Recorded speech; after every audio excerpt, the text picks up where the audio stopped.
Hi guys, and welcome back to the channel. Today I've got two replays in the T57 Heavy. It's not a tank I play all that often, if I'm totally honest.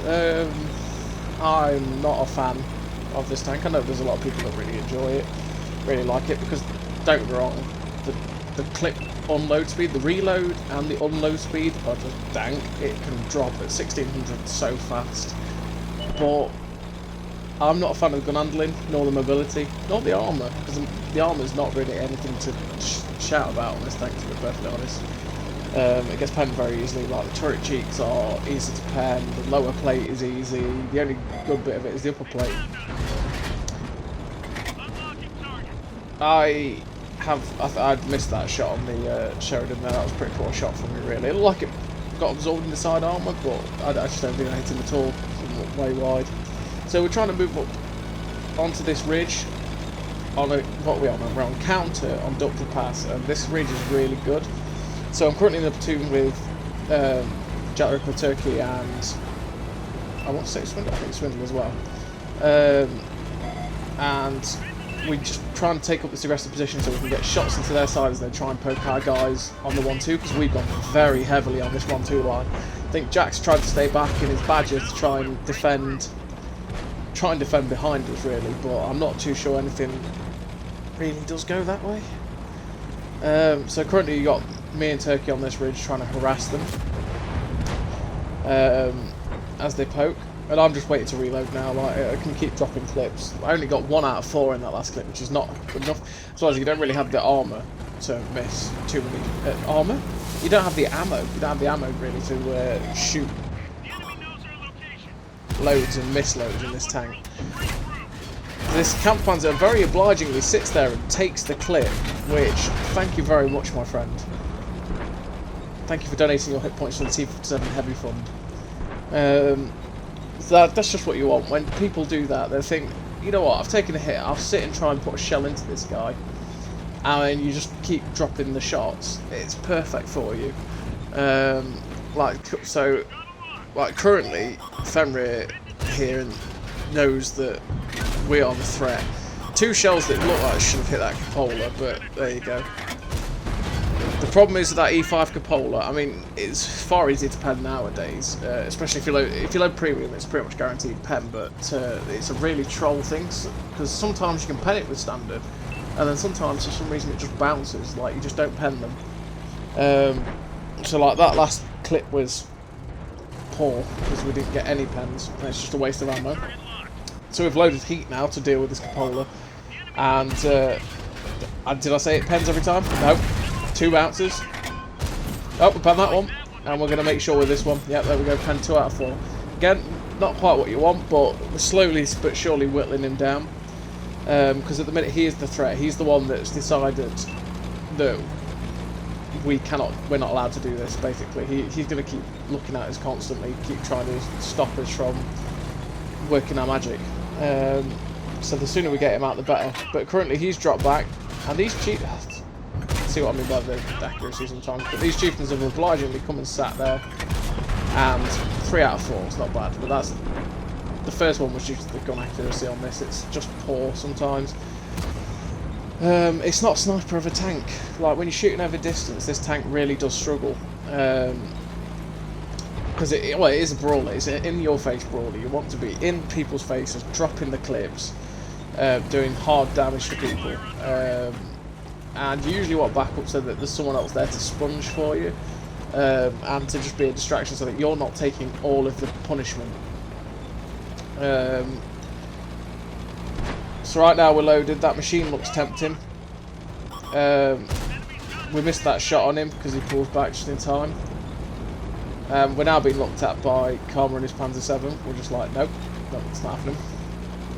Not taking a hit from that because that's like 560 alpha. We don't want to lose that much hit points.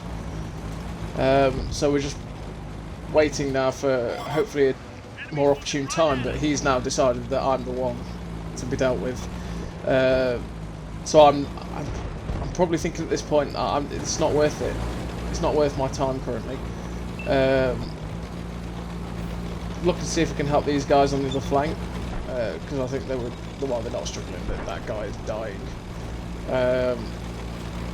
So we come down, and now we've got these two down here. Like, we can clip the chief and then pretty heavily damage the other guy. Quite helpfully, he's driving into us, so we can see if we can track him, and we do, and we shut him down nicely. Reloading heat now.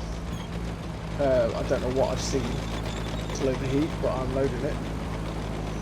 And I'm probably thinking of coming back up now. Now they think I'm possibly coming down, I can now move back up and round, and hopefully not, well, catch them by surprise, really, to be honest. Because that's the best weapon of an auto-loader in particular. In particular, this tank is surprise, when you can pop out and they don't have time to react to you. You can drop your clip, maybe take a hit, maybe not, but you can get out of the situation. So right now we're aiming for the shot on him, but currently he's just angled to us perfectly. We're not going to pen that generally. Not like that anyway. Because we can't pen that armour hole in the gun mantlet because we're firing heat. We need APCR for that. And we currently can't do anything against him. So I'm going to, now Swindle's here, especially he's hull down, like he's in a very powerful position for that tank. I'm going to move up and see if we can get better shots on their flanks. So there's no good for me to be sat there looking at them, because I am pointless. So right now they haven't expected this. I got unspotted. Now Fenrir's out, that's it. I can have free access to drive straight down here and have perfect shots at his side. And we'll snap that one and break his ammo rack. That is a problem with the Panzer 7 and the VK7 201Ks. If you shoot them in that position, you do break their ammo racks. So we're slamming another round of heat, and then the other one goes high and hits his turret, so there's no way of penning that one. So now we've dropped that clip, we've only got 8 shells left, and I need to get into safety and get reload so I'm not getting shot by anyone else. There's a HMH M449 there, there's a machine, and the arty's in that, not the arty, sorry, there's another, is it that tank? No, yeah, we can try and shut down the machine. And get rid of this MX-M4 as well. I think Turkey's about to do something very, very nasty to that bloke. That poor man is about to be, yeah, abused. Poor guy. We've got 1 shell left. And we'll try and take it into that armour hole, but again, accuracy is just not good. And we're going to try and get a reload in, but I'm never getting this guy now, that's it. I've blown my load, no hope. And yeah, you can see Connor's giving up there. And that's the end of the game. I think we dealt with that pretty well. As a team, really, because you had Jack and Turkey holding the other flank for most of that, and me and Swindle trying to work them over on our flank. And we came out with that 6.4k damage, which is pretty nice. It's only first class, but then again, I didn't really kill many people. May have got quite a good damage, but, you know, no kills, which is always important to base XP.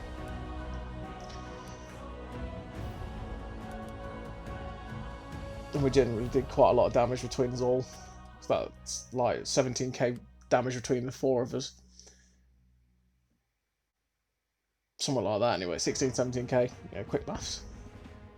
So now we're on T57 Heavy again on Pilsen. Which, this time I'm by myself, and Pilsen's a good map for the T57 Heavy. A lot of it can be close quarters. A lot of chances to catch people out. Be able to drop clips without taking any punishment. It's not so good with the team destruction. This is one of those maps which is... I hate the spawns. Standard battle, the spawn is okay. And then for some reason when you get assault or encounter, they just wreck the spawns completely. Completely unbalances the map. And it's just stupid, because like we start in this bottom corner, they get the top corner, they get all of the high ground. Yeah, and obviously we've got areas we can go hull down on them as well, but it's just... it's not very good, really, with the spawns. So right now we're moving up to this corner to see if we can... see if anything's advanced. That's the thing with team destruction, people do tend to advance more than on any others.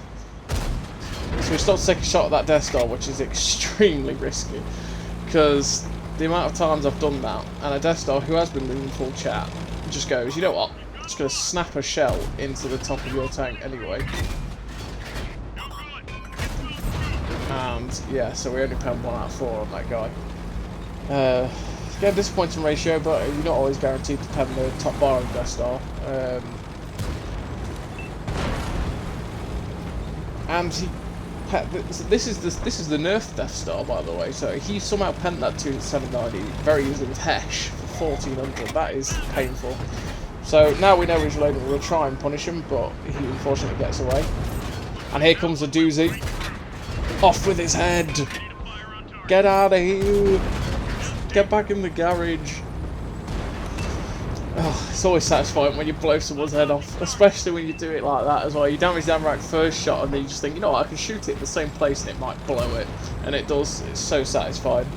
So, with 4 shots of damage, we're up to 3k in the first 2 minutes. So now we're nearly loaded. We're going to try and get some shots of this FV215B. Now we've got him retracked again, which is nice. And he's got 2 repair kits, which everyone seems to be running these days. They either seem to not run a fire extinguisher and run 2 repair kits and a med kit, or they don't run the med kit. I don't get it personally. Obviously, I know it's quite handy at times to have 2 repair kits, but you lose too much. You lose too much not having, well, just not having a third different consumable. Because obviously, if you drop a fire extinguisher for 2 repair kits, then you're running the risk of getting set on fire with no added return other than you can basically save yourself if you get tracked twice. If you don't run food, then, well, generally, if you're not running food for it, then you're not gaining that extra 5% bonus or whatever it is, which is always nice for everything. Which it's one of those things that I do run food on pretty much everything. Because the bonus that you get generally is good enough. Like, say you get better view range from it and stuff. That was a terrible shot. Yeah. Same as not running a med kit. Like, I don't understand the people that don't run med kits, because it does depend on the tank, granted, because there are some tanks where you don't seem to lose crew members other than your driver. Like, for me, for instance, I don't run it in my KV2 because I just don't lose it. Just that tank for me, really, where I don't lose crew members. That 50 or 20 is very, very kind of him to sit still for us. But yeah, anyway, in the KV2 I don't run medkit because, like I said, I only ever lose my driver. And while it's annoying to lose the driver, I'd rather have the effects of the food and the fire extinguisher, because I get set on fire a lot like that. So I'd have the repair kit, fire extinguisher and food, because every little drop of reload, view range, everything is what you want from that. But generally, say in a tank like the T57 Heavy, I don't understand why people wouldn't run medkits, which I have seen, because especially if you lose a crew member like your gunner, it's just painful, because I mean, this gun is already derpy enough, so you don't need to lose that too. And yeah, this game has been really quick. Our team has got rid of them a lot. We've racked up that's what this tank is good at, though. Like, I've racked up 6k. I know 1700 was an ammo rack on Chieftain, but we've racked up damage so fast in this game. And that's what the T57 Heavy is really good at. We've got 6.2k damage nearly in less than 5 minutes.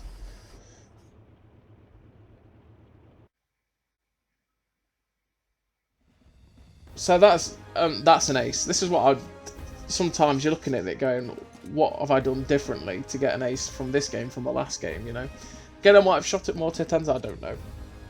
But we've got the ace tanker and the T57 Heavy, 6k damage, 25 shots, 19 hits, 14 pens. It's probably as good as you're going to get with this tank. That 2.2k ammo rack on, that's juicy. That's pure juicy. And it's what you dream of. So again, if you enjoyed this video, thank you very much for watching it, and I'll see you next time.